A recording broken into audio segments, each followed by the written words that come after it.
ভারতের আশীর্বাদ পুষ্ট হয়ে বাংলাদেশে আর কোনো রাজনীতি করা যাবে না বলে হুঁশিয়ারি দিয়েছেন এনসিপির উত্তরাঞ্চলের মুখ্য সংগঠক সার্জিস আলম। দুপুরে সুনামগঞ্জে এনসিপির সমন্বয় সভা শেষে সাংবাদিকদের তিনি কথা বলেন।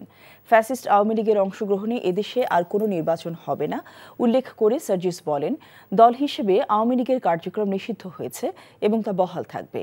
পৃথিবীর কোথাও বিপ্লবী এবং পরাজিত ফ্যাসিস্ট একসাথে রাজনীতি করতে পারে না বলেও মন্তব্য করেন তিনি।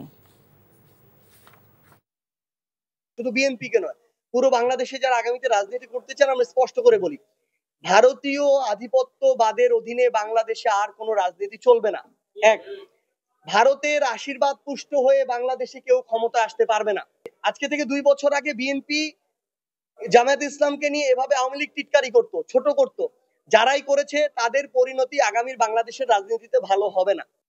বান্ডেল থাকলে প্রতি সেনমানিতে টাকা বাঁচবে। বিকাশ সেনমানি বান্ডেল কিনে জিতুন প্রতি লেনদেনে। এতদিন শুনছি চান্দে অমাবস্যা লাগে, আজকে দেখলাম সূর্যে অমাবস্যা লাগে।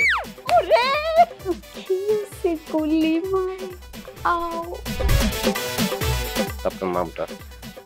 আমার নাম লাবণ্য। এটা ধরেন। এইটা কি? সোলেমানি আংটি। ভয় পেলে নাকি সিরিয়াস?